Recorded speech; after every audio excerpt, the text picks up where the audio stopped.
नमस्कार दोस्तों, स्वागत है आपका आपके अपने ही यूट्यूब चैनल लक्ष्य क्लासेस पर। रोज़ की तरह आज भी हम सीटेट हिंदी पेडालॉजी के कुछ प्रश्न आपके लिए लेके आए हैं जो कि बहुत ही महत्वपूर्ण है। आप सभी लोग जल्दी से जल्दी जुड़ जाइए और सेशन को शेयर कर दीजिए अपने सभी दोस्तों में, ताकि सभी लोग जल्दी से जुड़ जाएं और हमारे महत्वपूर्ण प्रश्नों का लाभ उठा सकें। चलिए, आशा करते हैं आप सब लोगों ने शेयर कर दिया होगा। प्रश्न पे चलते हैं। प्रश्न है हमारा, उपचारात्मक शिक्षण की सफलता निर्भर करती है। ये जो उपचारात्मक शिक्षण होता है इसकी सफलता किस बात पर निर्भर करती है ये हमें बताना है। ऑप्शन 1 है हमारा भाषिक नियमों के ज्ञान पर, बी है समय व अवधि पर, सी है समस्याओं के कारणों की सही पहचान पर, और ऑप्शन डी है उपचारात्मक शिक्षण की सामग्री पर। किस पर निर्भर करती है उपचारात्मक शिक्षण की सफलता, ये आपको बताना है। जल्दी से कमेंट बॉक्स में आंसर दीजिएगा अपना, कौन सा ऑप्शन सही है। प्रश्न को बहुत ही ध्यान से पढ़ना है, तब आपको आंसर देना है।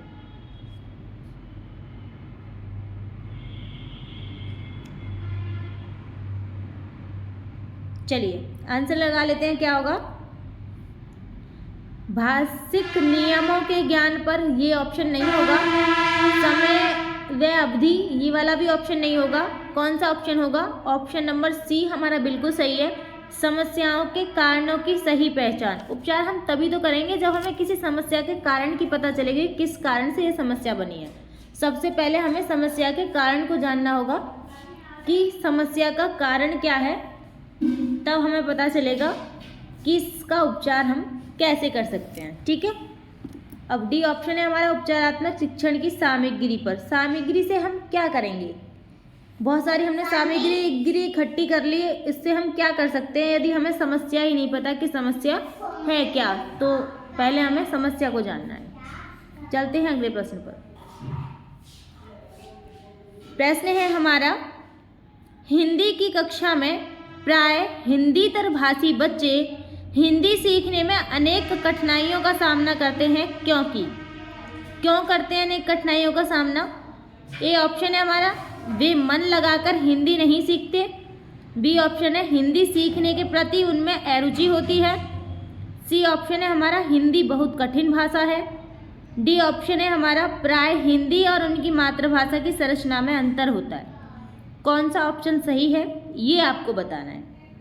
सभी ऑप्शंस पहले आपको ध्यान से पढ़ने हैं और सबसे पहले आपको प्रश्न को ध्यान से पढ़ना है, तब जाके आपको आंसर बताना है। कोई जल्दबाजी नहीं है, आपको इस तरह से प्रश्न पढ़ना है कि एक बार ही आपको पढ़ने की ज़रूरत पड़े, क्योंकि इतना टाइम नहीं होता है एग्जाम में कि आप दोबारा उस प्रश्न पे आ सकें।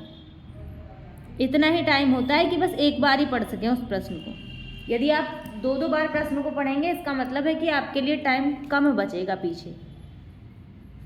चलिए आंसर ले लेते हैं, क्या होगा।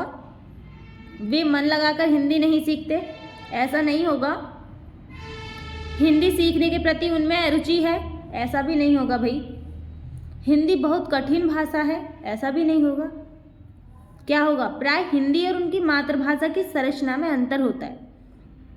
जो उनकी मातृभाषा होती है उसमें और हिंदी जो होती है मूल, उसमें थोड़ा अंतर होता है, इसलिए उन्हें कठिनाइयों का सामना करना पड़ता है। तो डी ऑप्शन हमारा बिल्कुल सही है। चलते हैं अगले प्रश्न पर। प्रश्न है हमारा, बच्चों के लेखन कौशल का मूल्यांकन करने के लिए कौन सी विधि बेहतर हो सकती है? बच्चों के लेखन कौशल का मूल्यांकन करने के लिए कौन सी विधि बेहतर हो सकती है ये हमें बताना है। अपने अनुभवों को लिखना, श्रुतलेख, पाठ आधारित प्रश्नों के उत्तर लिखना, सुंदर लेख का अभ्यास करना। कौन सा सही है ये आपको बताना है।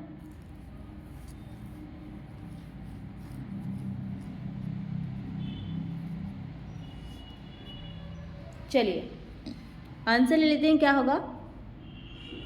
सुंदर लेख का अभ्यास। आप सुंदर सुंदर लिखेंगे तो क्या आपका मूल्यांकन सही बेहतर तरीके से हो जाएगा? आप कहेंगे नहीं। पाठ आधारित प्रश्नों के उत्तर लिखना, क्या इससे होगा? कहेंगे नहीं। श्रुतलेख से होगा? नहीं।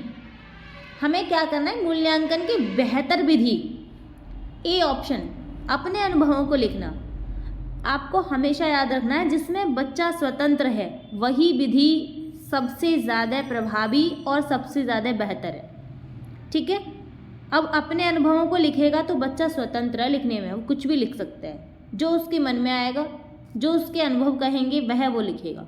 जब बच्चा स्वतंत्र हो वही ऑप्शन बिल्कुल सही होगा। चलिए चलते हैं अगले प्रश्न। प्रश्न है हमारा, बोलना कौशल में महत्वपूर्ण है। क्या महत्वपूर्ण है बोलने कौशल में? संदर्भ व स्थिति के अनुसार अपनी बात कह सकना, स्पष्ट एवं शुद्ध उच्चारण, अलंकारिक भाषा का प्रयोग, मधुर वाणी। बोलना कौशल के बारे में पूछा है बस, और ये बताना है क्या महत्वपूर्ण है। ठीक है, जल्दी से आंसर दीजिएगा भाई, कौन सा ऑप्शन सही है।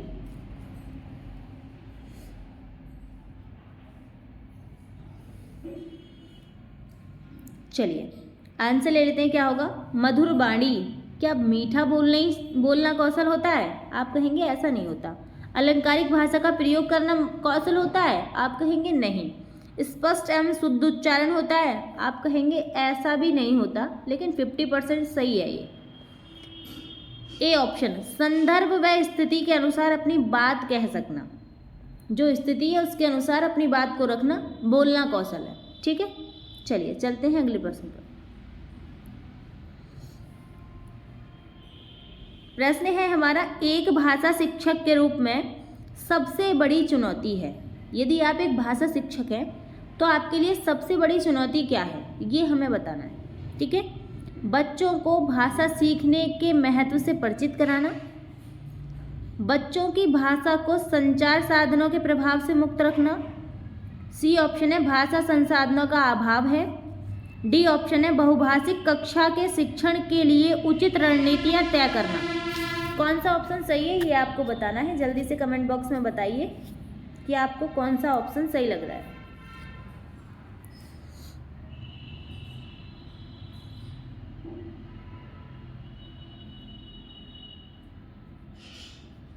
चलिए आंसर ले लेते हैं, क्या होगा? सबसे बड़ी चुनौती क्या होती है? क्या बच्चों को भाषा सीखने के महत्व से परिचित कराना ही सबसे बड़ी चुनौती है? आप कहेंगे ऐसा नहीं है। बच्चों की भाषा को संचार माध्यमों के प्रभाव से मुक्त रखना है? आप कहेंगे ऐसा भी नहीं है। भाषा संसाधनों का अभाव सबसे बड़ी चुनौती है? आप कहेंगे ऐसा भी नहीं है। डी ऑप्शन बिल्कुल सही है, बहुभाषिक कक्षा के शिक्षण के लिए उचित रणनीति तय करना। रणनीति तय करना सबसे बड़ी चुनौती है कि एक बहुभाषिक कक्षा है उसके लिए हम क्या रणनीति बनाएंगे। ठीक है, चलिए चलते हैं अगले प्रश्न पर। प्रश्न है हमारा, एक समावेशी कक्षा में कौन सा कथन भाषा शिक्षण के सिद्धांतों के प्रतिकूल है? समावेशी कक्षा है और शिक्षण के सिद्धांत के प्रतिकूल हमसे पूछ रहा है। ठीक है, याद रखना, अनुकूल नहीं पूछ रहा है, प्रतिकूल पूछ रहा है। ए ऑप्शन है, बच्चे परिवेश से प्राप्त भाषा को ग्रहण करते हुए भाषा प्रयोग में नियम बना सकते हैं। दूसरा ऑप्शन है, भाषा परिवेश में रहकर अर्जित की जाती है। तीसरा ऑप्शन है, प्रिंट समृद्ध माहौल भाषा सीखने में सहायक होता है। डी ऑप्शन है, व्याकरण के नियम सिखाने से बच्चे का भाषा विकास पाठ शीघ्रता से होता है। कौन सा सही है ये आपको बताना है। प्रतिकूल पूछा है तो प्रतिकूल आपको बताना है।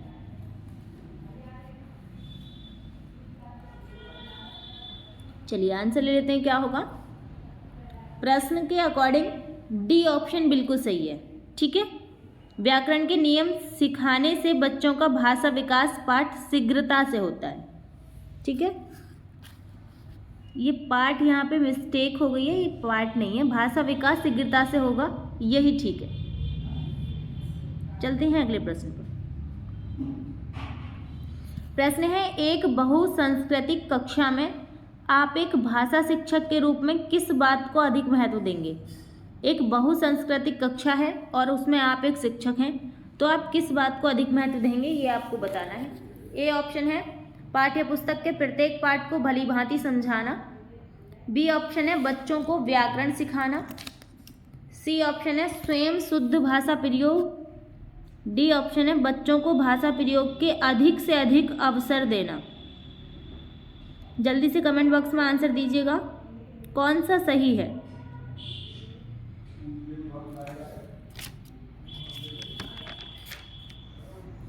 चलिए आंसर ले लेते हैं, क्या होगा। पाठ्य पुस्तक के प्रत्येक पाठ को भली भांति समझाना, बच्चों को व्याकरण सिखाना, स्वयं शुद्ध भाषा प्रयोग करना, सभी ठीक है अपनी जगह पे, लेकिन हमें ये देखना है सबसे ज़्यादा अधिक महत्व हम देंगे डी वाले को। सही तो सभी हैं, ऐसा नहीं है गलत है। सीटेट के एग्ज़ाम में ऐसा ही होता है, पेडोलॉजी में हमेशा ऐसे ही पूछता है वो। ऑप्शन गलत कोई सा भी नहीं है, इनमें सब सही है, लेकिन जो डी वाला है वो सबसे ज़्यादा महत्वपूर्ण है। बच्चों को भाषा प्रयोग के अधिक से अधिक अवसर देना, ये सबसे ज़्यादा महत्वपूर्ण है। ठीक है, चलते हैं अगले प्रश्न पर। प्रश्न है हमारा, प्राथमिक स्तर पर कौन सा भाषा शिक्षण का उद्देश्य नहीं है। उद्देश्य नहीं है पूछा है आपसे, आपको ये ध्यान देना है और नहीं पे गोला कर लेना है। ठीक है, अब आप ऑप्शन पढ़ेंगे। स्पष्टता एवं आत्मविश्वास के साथ अपनी बात कहना, वर्णमाला को क्रम से कंठस्थ करना, ध्वनि संकेत चिन्ह का संबंध बनाना, विभिन्न संदर्भों में भाषा का प्रभावी प्रयोग करना। पूछा है हमसे कि उद्देश्य नहीं है। ठीक है, चलिए आंसर ले लेते हैं, क्या होगा। आंसर है इसका बी ऑप्शन बिल्कुल सही है, वर्णमाला को क्रम से कंठस्थ करना। ये ऑप्शन नहीं है। किसी भी शिक्षण में ये नहीं बताया गया है कि आप किसी भी चीज़ को रट लो, ये गलत होता है। ठीक है, हर चीज़ में ये गलत होता है। वर्णमाला को कभी भी कंठस्थ नहीं करना है, वर्णमाला को या किसी भी चीज़ को आपको कंठस्थ नहीं करना है। ठीक है, चलते हैं अगले प्रश्न पर। प्रश्न है, गृह कार्य के बारे में कौन सा कथन उचित है। कौन सा कथन भाई उचित है गृह कार्य के बारे में, ये आपको बताना है। ए ऑप्शन है, गृह कार्य अभिभावकों को व्यस्त रखने का उत्तम साधन है। बी ऑप्शन है, बच्चों की क्षमताओं स्तर के अनुसार गृह कार्य दिया जाना चाहिए। सी ऑप्शन है, गृह कार्य कक्षा में किए गए कार्य का अभ्यास मात्र है। डी ऑप्शन है, गृह कार्य देना अति आवश्यक है। कौन सा ऑप्शन सही है ये आपको बताना है।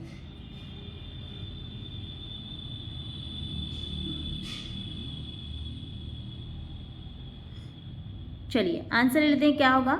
वैसे बहुत आसान प्रश्न है, आप सभी का आंसर सही होगा इसका। बी ऑप्शन बिल्कुल सही है, बच्चों की क्षमता स्तर के अनुसार गृह कार्य दिया जाना चाहिए। ऐसा नहीं आप गृह कार्य ऐसा दे रहे हो जिसे बच्चा कर ही नहीं पा रहा है, ऐसा आपको गृह कार्य कभी नहीं देना है। आपको वो गृह कार्य बच्चे को देना है जो बच्चा आसानी से कर ले। ठीक है, गृह कार्य अभिभावकों को व्यस्त करने का उत्तम साधन है, ऐसा बिल्कुल नहीं है। गृह कार्य कक्षा में किए गए कार्य का अभ्यास मात्र है, ये भी नहीं है। गृह कार्य देना अति आवश्यक है, ये भी नहीं। ठीक है, चलते हैं अगले प्रश्न पर। भाषा के अभिव्यक्तात्मक कौशल है। भाषा के अभिव्यक्तात्मक कौशल कौन सा है ये आपको बताना है। ए ऑप्शन है हमारा सुनना बोलना, बी ऑप्शन है हमारा बोलना लिखना, सी ऑप्शन है हमारा पढ़ना लिखना, डी ऑप्शन है हमारा सुनना पढ़ना। जल्दी से कमेंट बॉक्स में आंसर दीजिएगा कौन सा ऑप्शन सही है।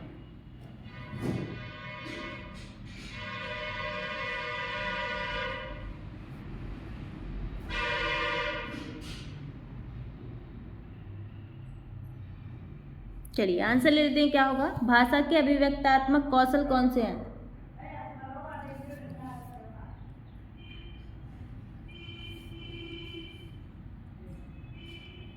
बी ऑप्शन बिल्कुल सही है, बोलना और लिखना भाषा के अभिव्यक्तात्मक कौशल हैं। ठीक है, चलिए चलते हैं अगले प्रश्न पर।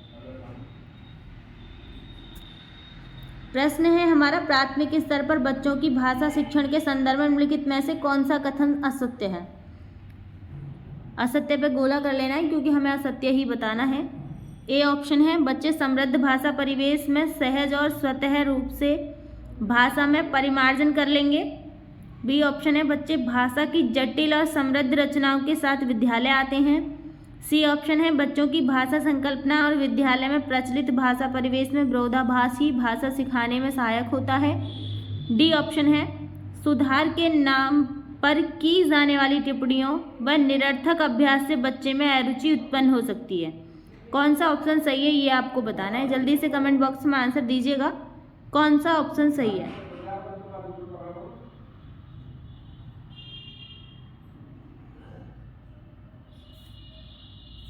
चलिए आंसर ले लेते हैं, क्या होगा।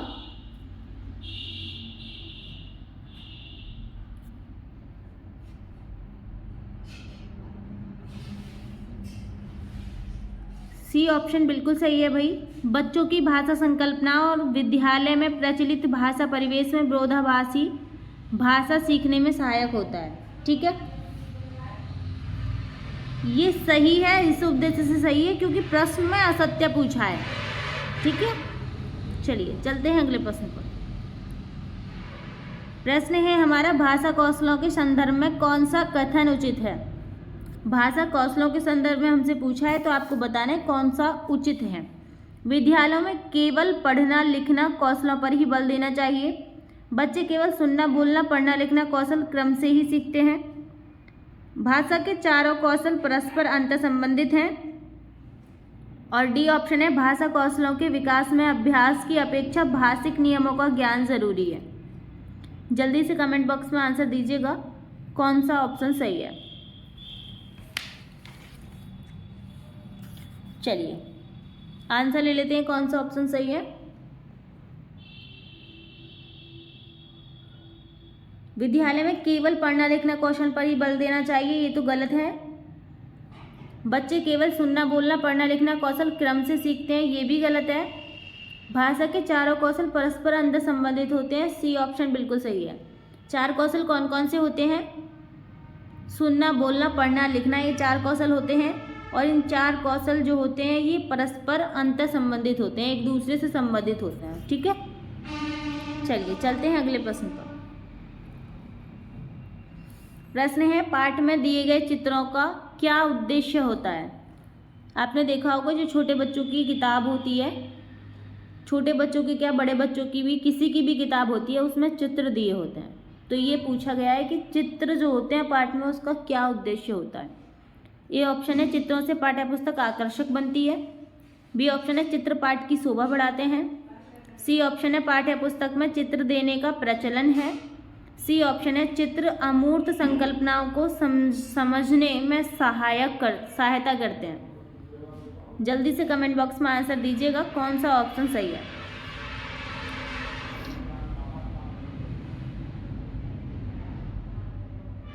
चलिए जल्दी से आंसर दीजिएगा भाई कौन सा ऑप्शन सही है। पहला ऑप्शन है, चित्रों से पाठ्य पुस्तक आकर्षक बनती है। क्या आकर्षण के लिए चित्र बनाते हैं? आप कहेंगे नहीं। चित्र पाठ की शोभा बढ़ाते हैं, क्या इसलिए चित्र बनाते हैं? आप कहेंगे नहीं। पाठ्य पुस्तक में चित्र देने का पहले से प्रचलन है, क्या इसलिए बनाते हैं? आप कहेंगे ऐसा भी नहीं है। तो फिर कैसा है? चित्र अमूर्त संकल्पनाओं को समझने में सहायता करते हैं। ठीक है, इसलिए चित्र दिए होते हैं। चलिए प्रश्न है हमारा, गहरी नींद में सोने का अर्थ है। गहरी नींद में सोने का अर्थ क्या होता है ये आपको बताना है। मृत्यु को प्राप्त होना, बी ऑप्शन है परिश्रमी होना, सी ऑप्शन है बेखबर होना, डी ऑप्शन है चिंता युक्त होना। जल्दी से कमेंट बॉक्स में आंसर दीजिएगा कौन सा ऑप्शन सही है। चलिए आंसर ले लेते हैं, क्या होगा। गहरी नींद में सोने का अर्थ होता है बेखबर होना। सी ऑप्शन बिल्कुल सही है, बेखबर होना। चलते हैं अगले प्रश्न पर। प्रश्न है हमारा, कार्य शब्द का तद्भव रूप बताइए। कार्य शब्द का तद्भव रूप क्या होता है भाई, ये आपको बताना है। ए ऑप्शन है सेवा, बी ऑप्शन है कारज, सी ऑप्शन है काज और डी ऑप्शन है काम। ठीक है, तो आपको ये बताना है कौन सा ऑप्शन बिल्कुल सही है। कार्य का तद्भव रूप पूछा है। चलिए आंसर लेते हैं, क्या होगा। कार्य का तद्भव रूप क्या होता है? काज होता है। ठीक है, ये भाई मिस्टेक से लिख गया है सी। ठीक है, ओनली काज होता है। सी वाला ऑप्शन बिल्कुल सही है। चलते हैं अगले प्रश्न पर। प्रश्न है, कक्षा 1 के बच्चे एवं से प्राप्त बोलचाल की भाषा के अनुभवों को लेकर ही विद्यालय आते हैं। किस किस परिवेश की भाषा को लेकर, मतलब कक्षा 1 के जो बच्चे हैं वो घर परिवार पड़ोसी, घर परिवार परिवेश, घर परिवार दोस्तों, घर परिवार टीवी, इन सब में से कौन सी भाषा को लेकर और अनुभवों को लेकर विद्यालय आते हैं, ये आपको बताना है। तो जल्दी से कमेंट बॉक्स में आंसर दीजिएगा। कक्षा 1 के बच्चे हैं और ये आपको ऑप्शन दिए गए हैं। जब वो विद्यालय जाते हैं तो उनके पास कैसा अनुभव होता है, कैसी बोलचाल की भाषा होती है, ये बताना है आपको। ठीक है, चलिए आंसर ले लेते हैं। क्या होगा? बी ऑप्शन बिल्कुल सही होगा। घर परिवार और परिवेश की जो भाषा होती है उसे बच्चे लेकर आते हैं और उसी अनुभव को बच्चे लेके आते हैं जब विद्यालय आते हैं। ठीक है, चलते हैं अगले प्रश्न पर। प्रश्न है, जिज्ञासा शब्द से बनने वाला विशेषण है। कौन सा विशेषण है जिज्ञासा शब्द से बनने वाला? जिज्ञासी, जिज्ञासा वाला, जिज्ञासु या जिज्ञासाशील? जल्दी से कमेंट बॉक्स में आंसर दीजिएगा। कौन सा ऐसा विशेषण है जो जिज्ञासा शब्द से बनता है? चलिए आंसर ले लेते हैं। क्या होगा? जिज्ञासा शब्द से बनने वाला विशेषण कौन सा है भाई? सी ऑप्शन बिल्कुल सही है, जिज्ञासु। जिज्ञासा शब्द से जो विशेषण बनेगा जिज्ञासु बनेगा। चलते हैं अगले प्रश्न पर।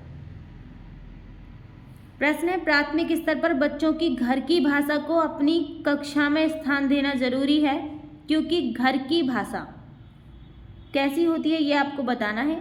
सरल होती है, बच्चे ने अभी पूर्णतः नहीं सीखी है, बच्चे की भाषाई पूंजी है। डी ऑप्शन है, मानक स्वरूप लिए होती है। कौन सा ऑप्शन सही है ये आपको बताना है। प्रश्न एक बार फिर से पढ़ लेना, समझ में ना आए तो। प्राथमिक स्तर पर बच्चे की घर की भाषा को अपनी कक्षा में स्थान देना जरूरी है क्योंकि घर की भाषा कैसी होती है ये आपको बताना है। चलिए आंसर ले लेते हैं। क्या होगा? सी ऑप्शन बिल्कुल सही होगा, बच्चे की भाषाई पूंजी है। जो घर की भाषा है वो क्या है? बच्चे की भाषाई पूंजी है।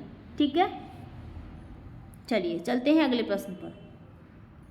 प्रश्न है हमारा, क्षितिज किसे कहते हैं? किसे कहते हैं भाई क्षितिज, ये आपको बताना है। जहाँ धरती और आसमान मिले हुए दिखाई देते हैं, जहाँ धरती और आकाश पास पास होते हैं, जहाँ एक धरती दिखाई पड़ती है, मतलब जहाँ तक धरती दिखाई पड़ती है, या डी ऑप्शन है जहाँ से धरती और आकाश दिखाई पड़ते हैं। कौन सा ऑप्शन सही है? क्षितिज के बारे में पूछा है, जब आपको बताना है, जब ऑप्शन देख लेते हैं। चलिए आंसर ले लेते हैं। क्या होगा? क्षितिज किसे कहते हैं भाई? ए ऑप्शन बिल्कुल सही है, जहाँ धरती और आसमान मिले हुए दिखाई देते हैं उसे क्षितिज कहते हैं। ठीक है, चलिए चलते हैं अगले प्रश्न पर। प्रश्न है हमारा, अपराध शब्द है। कैसा शब्द है भाई अपराध, ये हमें बताना है। पदार्थवाचक संज्ञा है, भाववाचक संज्ञा है, व्यक्तिवाचक संज्ञा है या जातिवाचक संज्ञा है? जल्दी से कमेंट बॉक्स में आंसर दीजिएगा। आज के सेशन का लास्ट प्रश्न है और महत्वपूर्ण प्रश्न है, आंसर दीजिएगा। चलिए आंसर ले लेते हैं। क्या होगा?